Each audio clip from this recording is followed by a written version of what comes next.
My mother-in-law, Verona, just told 300 funeral guests that her son died to escape the shame of being married to me. What she didn't know was that my 8-year-old son, Keaton, had his father's phone, and on it was a recording that would destroy her entire family. But I'm getting ahead of myself. Let me back up just 5 minutes to when I was standing in the vestibule of Riverside Memorial Chapel, trying to stop my hands from shaking. My name is Shelby, and 5 days ago, my husband Damon died when a drunk driver ran a red light. He was 36 years old. We'd been married for 10 years.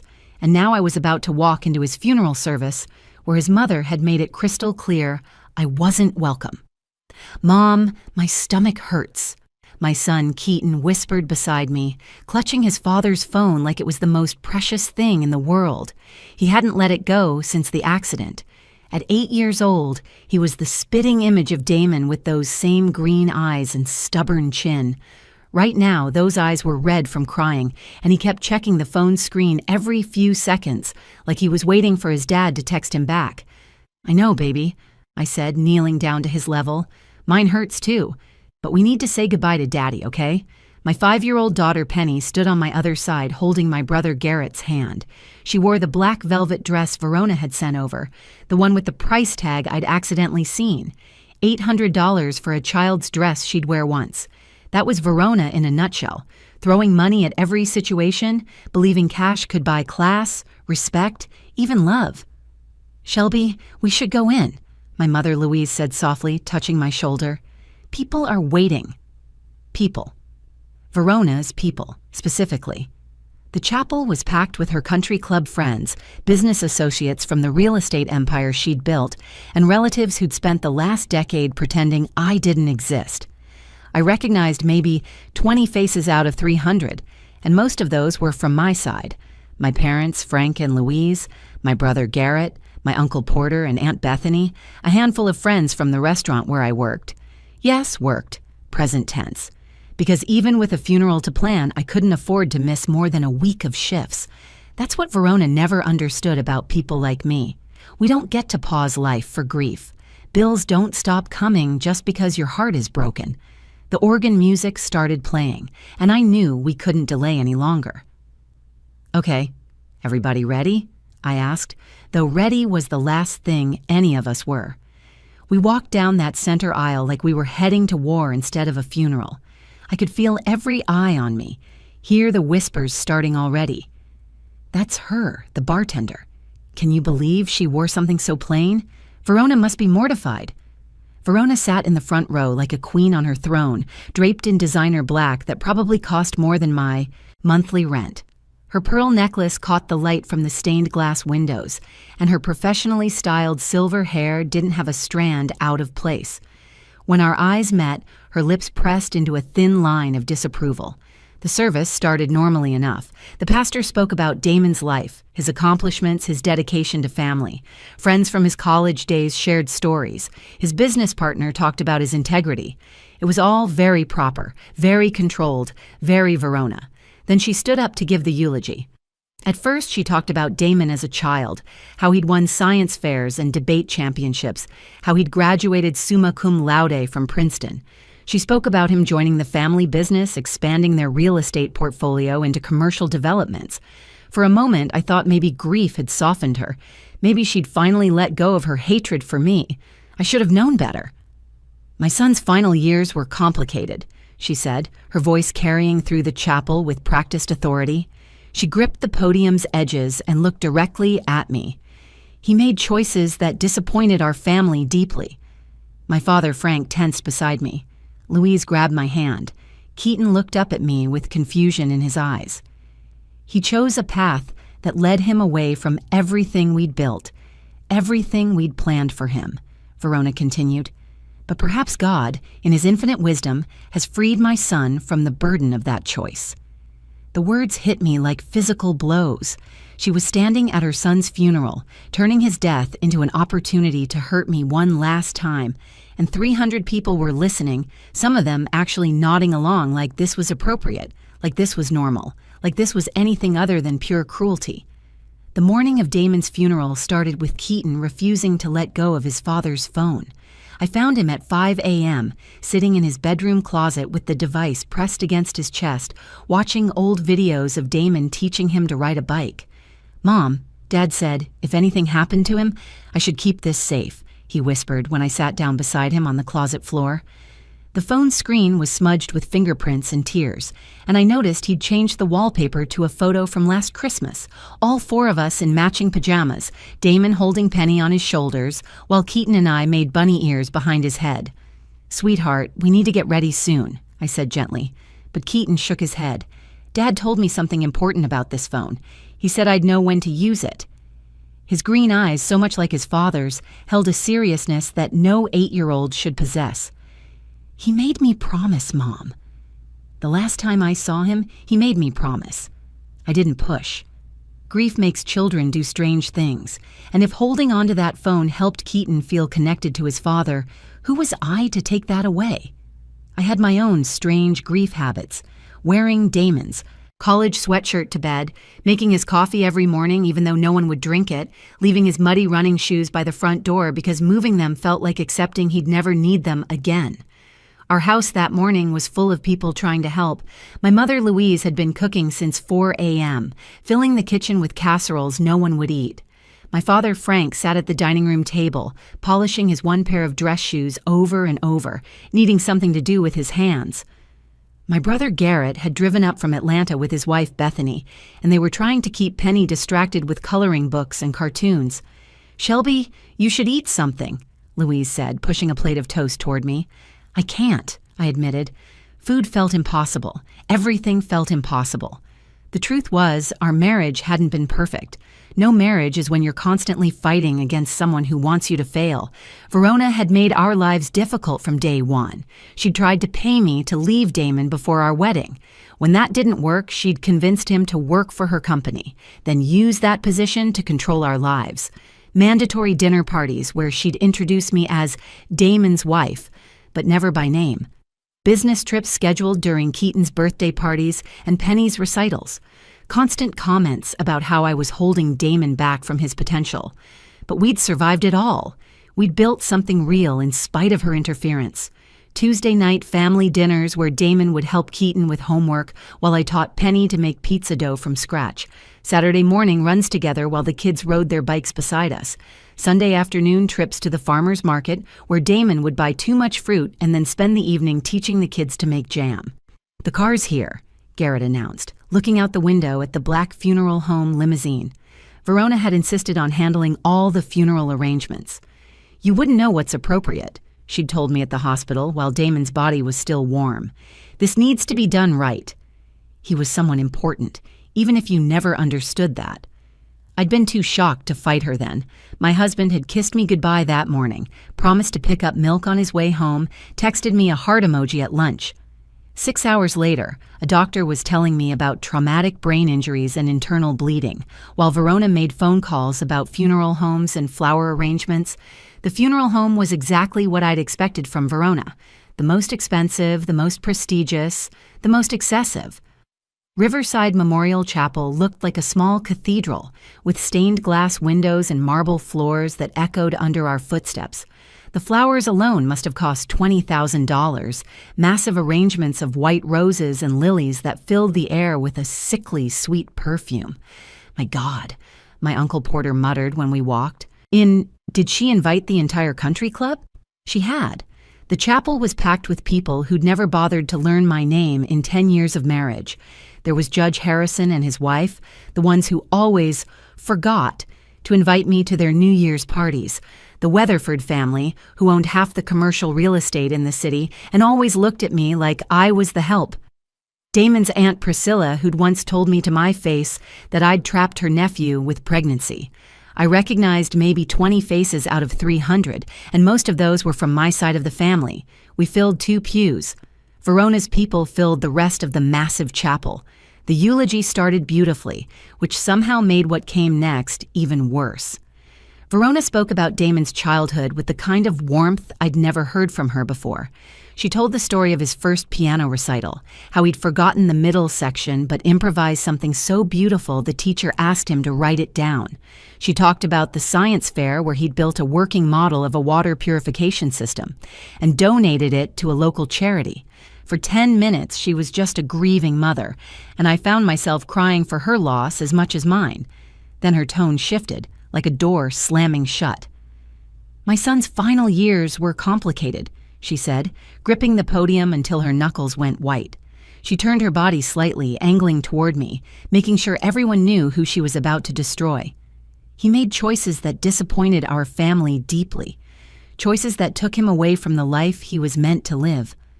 My mother's hand found mine, squeezing so hard it hurt. I heard my father mutter something under his breath that sounded like a curse. Beside me, Keaton's little body went rigid. "Damon was raised with certain expectations," Verona continued, her voice growing stronger. "He understood his responsibilities to the family name, to the legacy we'd built.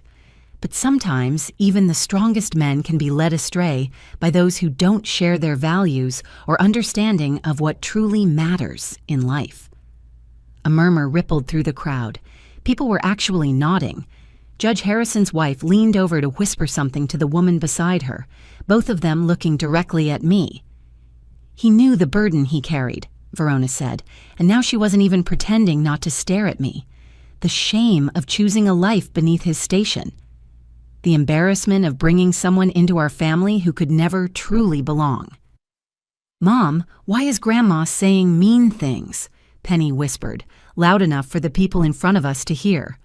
My brother Garrett pulled her onto his lap, covering her ears, but Verona was just getting started. I tried to guide him back to the right path. We all did. His Aunt Priscilla introduced him to lovely young women from good families. His Uncle Richard offered him opportunities to travel, to gain perspective, but he remained trapped in a situation that was slowly destroying everything our family had built over 3 generations. My father started to stand. I grabbed his arm, pulling him back down. "Don't give her the satisfaction," I hissed, even as tears burned my eyes. I could feel the entire room watching us, waiting to see if we'd make a scene, prove Verona right about us being classless. "But at least," Verona continued, and her voice took on an almost triumphant quality, "he died before having to live with that shame any longer. Perhaps God showed mercy, freeing him from a marriage that was slowly destroying his spirit, his ambition, his very soul." The words hit me like physical blows. She was actually suggesting that death was better than being married to me, that God had killed her son to save him from me. "How dare you?" my brother Garrett said, loud enough for everyone to hear. Bethany was trying to hold him back, but he was already half standing. Verona ignored him completely. "Some of you knew about the problems in my son's marriage. The financial struggles because his wife refused to better herself, content to serve drinks in a bar despite having a husband who could have given her everything. The constant fights about money because she couldn't understand the importance of maintaining appearances. The way she isolated him from his true family and friends. Every word was a lie, but she delivered them with such conviction that people believed her. I could see it in their faces. The sympathy directed not at me, the widow, but at her, the mother who'd lost her son to a bad marriage. "I've consulted with our family attorneys," Verona announced, and this was clearly the real purpose of her speech. "Given Shelby's financial situation and questionable background, we'll be seeking custody of Keaton and Penny. The children deserve to be raised with proper advantages, not in some rental apartment by a woman who serves drinks for a living and can barely make ends meet." The room erupted. My father shouted something I'd never heard him say in public. 40 years of restraint gone in an instant. Garrett broke free from Bethany and started moving toward the podium. Uncle Porter was on his feet, his face purple with rage. Even some of Verona's crowd looked uncomfortable, shifting in their seats at this unexpected turn. But in the chaos, one small voice cut through everything. "Grandma, you're lying." The entire chapel fell silent as every head turned to look at my 8-year-old son, standing in the front row with his father's phone clutched in his small hands. 8-year-old Keaton stood up in the front row, his father's phone clutched in his small hands like a shield. The entire room fell silent. 300 people holding their breath as my little boy faced down his grandmother. His black suit was too big for him, borrowed from a cousin, and his clip-on tie was crooked, but there was nothing small about his presence in that moment. "My dad wasn't ashamed," Keaton said, his voice trembling but carrying through the chapel with surprising clarity. "He loved my mom. He told me every single day that marrying her was the best decision he ever made." Verona's face went from red to white in seconds, like someone had drained all the blood from her body. "Keaton, sweetheart, sit down. You're confused. You're grieving. Children don't understand adult matters." "I understand plenty," Keaton shot back, and I saw Damon in him so clearly it took my breath away. That same stubborn set to his jaw, that same refusal to back down when he knew he was right. "Dad said you might try to hurt Mom after he was gone. He said you've been stealing from the company and blaming it on Mom. He said he had proof." Gasps echoed through the chapel. Judge Harrison actually dropped his hymnal. Aunt Priscilla's mouth fell open. Even my own family looked shocked. This was news to all of us. Verona took a step toward Keaton, her hands extended like she was approaching a wild animal. "Darling boy, you don't know what you're saying. Your father would never—" "He recorded something last week," Keaton interrupted, holding the phone higher. "He made me sit with him in his office while he did it. He said if anything happened to him, I should play it for everyone. He said the truth would protect us." I stood up, moving to my son's side. My legs felt like water, but Keaton needed me to be strong. I put my hand on his shoulder, feeling how badly he was shaking despite his brave face. "Keaton, honey, what did Daddy tell you to do? He said if Grandma ever tried to take us away or hurt you, I should press play." His thumb hovered over the phone screen, and I could see a voice recording app already open. He said sometimes adults try to hide the truth, but the truth always finds a way out. He said that's why he was teaching me to always be honest, even when it's scary. "This is ridiculous," Verona said, but her voice had lost its commanding tone. She looked around the room, seeking support, but even her allies seemed transfixed by the drama unfolding. "We're at a funeral, for God's sake. This is neither the time nor the place for a child's fantasies." "Then why are you so scared?" my brother Garrett asked, stepping into the aisle. He positioned himself between Verona and us, a protective wall of brotherly rage. "If it's just a child's fantasy, what's the harm in listening?" Verona lunged forward suddenly, her composure finally cracking. "Don't you dare play that recording. I'm his mother. I have rights." But Uncle Porter and my father moved together, blocking her path. Porter, all 6'4" of him, looked down at Verona with disgust. "The boy wants to share something his father left. You just gave a whole speech. Now it's his turn. This is my son's funeral," Verona shrieked, all pretense of dignity gone. "I paid for everything. This is my event." "No," I said quietly, finding my voice at last. "This is Damon's funeral? And if he left, something he wanted shared, then we're going to share it." I looked down at Keaton, my brave little boy who was carrying a burden no child should have to carry. "Are you sure about this, baby?" He nodded, then looked straight at Verona. "Dad said you would try to scare me. He said you would yell and threaten and maybe even cry, but he said I should be brave anyway because protecting our family was more important than being scared." The room was so quiet I could hear the air conditioning humming. Even Penny had stopped fidgeting, sensing the importance of the moment. "He also said something else," Keaton added, his voice getting stronger. "He said if you tried to stop me from playing this, I should tell everyone about the papers he found, the ones that show you've been stealing money and putting Mom's name on documents she never signed." Verona stumbled backward, catching herself on a pew. "You don't understand what you're talking about." "Your father was confused. He was protecting us," Keaton said firmly, "just like he always did. And now it's my turn to protect Mom and Penny, just like he asked me to." I knelt beside my son, looking into those green eyes that were so much like his father's. "Play it, baby. Let's hear what Daddy wanted us to know." Keaton pressed play, and suddenly Damon's voice filled the funeral home, as clear and strong as if he were standing at the podium himself.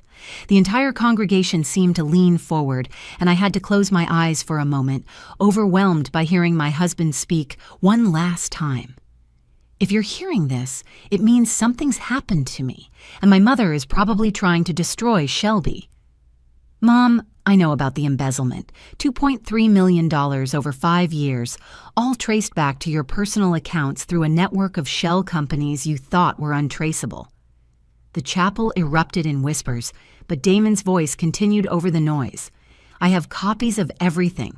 Bank records showing transfers from the company accounts to offshore holdings in the Caymans, falsified invoices for properties that were never purchased, documentation where you forged Shelby's signature as the supposed authorization for these transactions.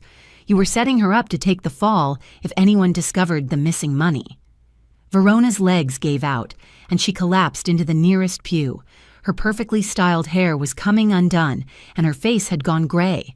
"Turn it off," she whispered, then louder. "Turn it off." But Keaton held the phone higher, and Damon's voice continued relentlessly. "I confronted you last Thursday in your office. I gave you every opportunity to come clean, to make this right. Instead, you threatened Shelby. You said you'd destroy her reputation, make sure she never saw the children again if I exposed you. You said, and I'm quoting directly from the recording I made of that conversation, I'd rather see you dead than watch you waste your life with that piece of trash. If you try to expose this, I'll make sure she goes to prison for crimes she didn't commit. I have judges who owe me favors, prosecutors who attend my parties. She'll lose everything." Judge Harrison stood up abruptly and left, his wife scrambling after him. Several other prominent figures began edging toward the exits. The recording continued. "Well, Mom, you should know that I've arranged for all this evidence to be delivered to the FBI within 24 hours of my death, unless Shelby personally stops it. The passwords, the account numbers, the falsified documents, even recordings of you discussing your plans with Uncle Richard, who's been helping you hide the money. Oh yes, Richard, I know about your involvement too." Damon's Uncle Richard, who'd been sitting in the third row, made a break for the door, but found 2 FBI agents blocking his path. I hadn't even noticed them enter, but there they were, badges visible, hands resting on their weapons. "Shelby, baby, if you're listening to this," Damon's voice softened, and I felt tears streaming down my face. "I'm sorry I didn't tell you sooner. I was trying to protect you, to handle this without dragging you through the mud. I knew Mom would retaliate, and I wanted to make sure I had everything documented first.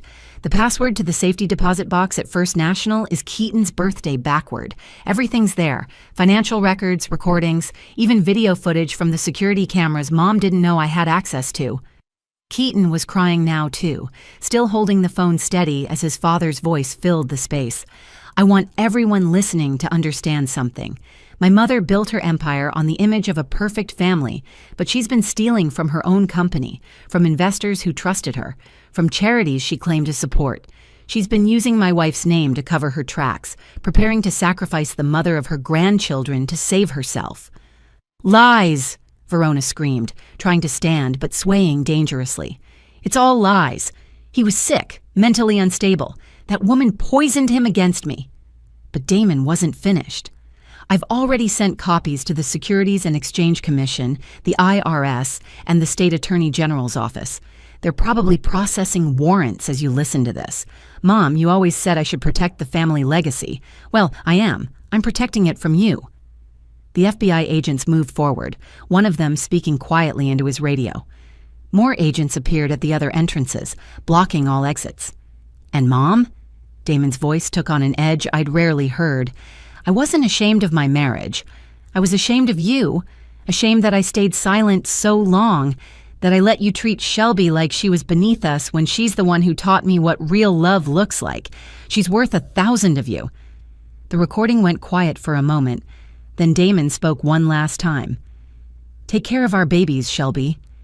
Teach them to be brave like their mom, not cowards like I was for too long. And remember, you're not just the love of my life.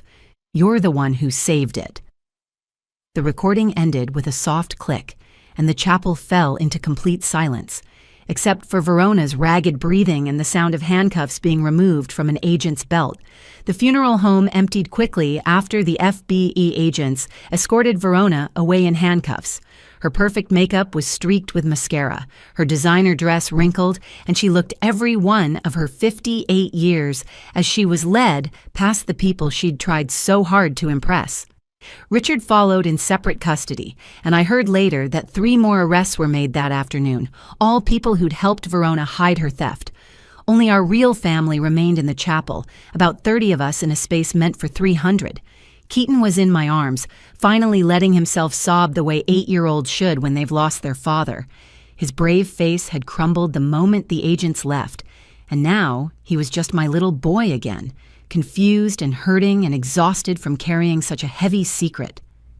"Dad made me practice," he whispered against my shoulder. "Every day after school last week, he made me practice being brave. He said I might have to protect you and Penny, and I had to be ready."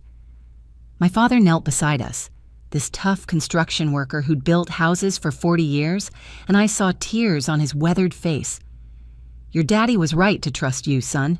You did exactly what needed to be done." "But I didn't want to," Keaton admitted, his voice muffled. "I wanted Dad to be here to do it himself." "We all did, baby," I said, holding him tighter. "We all did." The funeral director, clearly shaken by what had transpired, approached nervously. "Mrs. Chen, would you like to continue with the burial service?"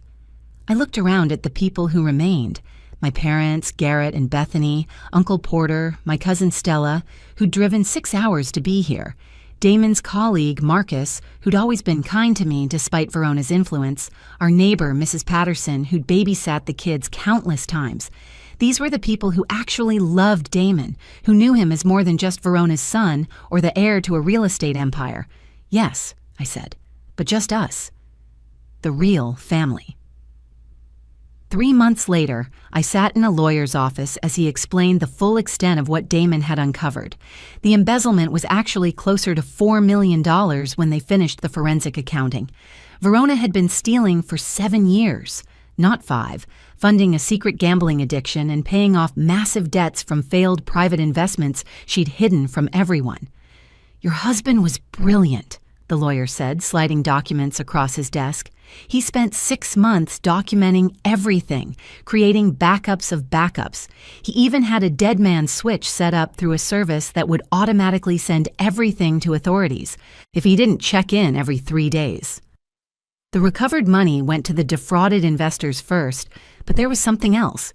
Damon had a life insurance policy Verona didn't know about, one he'd purchased privately, that would take care of us for years. He'd also recorded dozens of video messages for the kids, one for every birthday until they turned 18, graduation messages, wedding messages, even ones titled, "For When You Have Your First Heartbreak" and "For When You Become a Parent." But the most precious thing we found was in that safety deposit box, a letter to me, handwritten on our wedding anniversary just 2 weeks before he died. "Shelby," it read, "if you're reading this, then I'm gone and Mom has shown her true colors. I'm sorry I couldn't fix this while I was alive. I kept thinking I'd find a way to stop her without destroying the family, but I finally realized she'd already destroyed it herself. You and the kids are my family. You always have been. Thank you for saving me from becoming her. Thank you for showing me that love isn't about money or status or bloodlines. It's about choosing each other every single day. I choose you even now, even from wherever I am, forever." Keaton keeps that recording on his tablet now, though he rarely plays it. Sometimes I find him in his room, holding the device but not pressing play, just knowing it's there if he needs it. He's in therapy, working through the trauma of keeping such a huge secret and having to be so brave so young. The therapist says he's remarkably resilient, but I see the shadows in his eyes sometimes, the way he checks door locks twice and keeps his phone always charged. Penny doesn't fully understand what happened, just that Grandma Verona went away and won't be coming back. She asks about her daddy every day, and we tell her stories, keeping him alive in the only way we can now. Verona writes letters from prison. I don't open them anymore. The first few were threats, then denials, then blame. The latest ones, according to my lawyer who screens them, are apologies. Maybe someday I'll be ready to read them. Maybe forgiveness will come. But not today. Today I'm focused on what Damon taught us through his final act of love. That truth is stronger than lies. that courage can come in the smallest packages, and that real family isn't about blood or money or power. It's about an 8-year-old boy standing up in front of 300 people to protect his mother.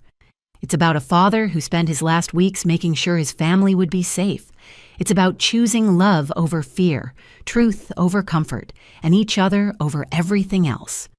Some people say Keaton saved us that day at the funeral, but I know the truth. Damon saved us. He just trusted our son to be his voice when he no longer could speak.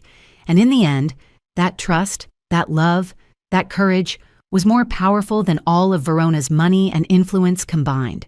That's the real legacy Damon left us. Not money or property or a family name, but the knowledge that love is worth fighting for, even from beyond the grave.